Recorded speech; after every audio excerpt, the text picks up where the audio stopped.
Sa panayam ni First Lady Lisa Marcos kay Katunying o Anthony Taberna, sinabi niya na mababait daw ang kanyang anak dahil ito'y walang mga tattoo. Parang na-open yata ang mga tattoo artists of the Philippines at mga taong may tattoo sa ating bayan sa sinabi ni First Lady Lisa, para daw diskriminasyon ito sa mga may tattoo sa katawan. Si VP Inday Sara may tattoo sa paa at si Mayor Baste may tattoo din. Parang sila yata ang pinatutungkulan Grabe talaga itong politika sa atin, ano? Pati pagiging artist at mahilig sa tattoo ng ating mga kababayang Pilipino ay nadamay na sa awayang Marcos versus Duterte. Madam Lisa, sa mga grupo din ng mga abogado sa panahon ngayon, meron din sa kanilang may tattoo. Expression din to ng pagiging artist nila. At hindi naman silang masamang tao.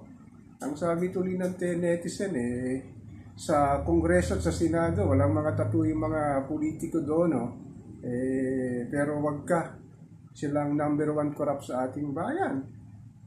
Ganun din yung sinasabi ng mga millennial ngayon na pag may tattoo pala, tingin niya ay masamang tao daw ito. Paano na lang si Apo Wag-od na dinadayo pa sa kanyang kinaroroonan para magpatato yung mga celebrities, artista, matataas na tao sa ating lipunan. Masama din kaya yun? Grabe, no? Huwag naman sanang isipin ni Lisa Araneta pagka may tattoo ang isang tao ay masama na. Expression po yun ng pagiging artist nila. Baka ang iniisip niya yung mga taong galing sa bilangguan dahil paglabas yata ay may mga tattoo na.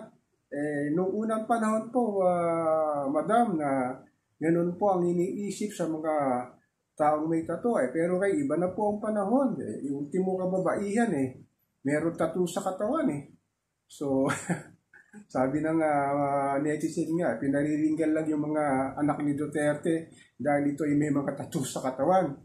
Para lang na malhis daw yung sinasabi niya na ayaw niya kay VP Sara. Kaya siguro nasabi niya ito. Kaya lang yung mga nagtatattoo sa ating bayan, medyo na-open talaga isa itong tattoo artist sa ating bansa napakalaking negosyo. Dahil marami ng kabataan, millennials, professional at hindi professional ay nagpapatato sa kanilang iba't ibang bahagi ng katawan para mag-expression nila. Pero sasabihin nyo na masama ito. Huwag naman ganun na First Lady. Ang pagtuunan sana natin ng pansin yung ekonomiya ng Pilipinas, kung paano gagawin niya PBBM na mapababa ang presyo ng bilihin, presyo ng serbisyong publiko, pagtaas ng crudo gasolina, yung dapat ang pagtuunan niya ng pansin, hindi po yung may tattoo sa katawan, tattoo artist, at mga kilalang tao na artista, ibang celebrities na may tattoo po sa katawan dahil gusto nila magkaroon ng tattoo nga sa katawan, pero huwag naman sanang sasabihin na masama ito.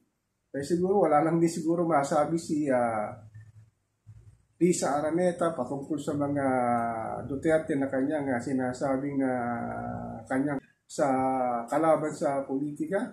So sana naman mamulat din po tayo, hindi lang si Lisa Araneta. Ang tattoo po ay form na expression, lalo na yung mga artistic ang kanilang inilalagay sa kanilang iba't ibang bahagi ng katawan. So ako po si Papa Pen, patuloy po ako magmamatsyag dito sa kalagayan ng ating politika sa ating inang bayan.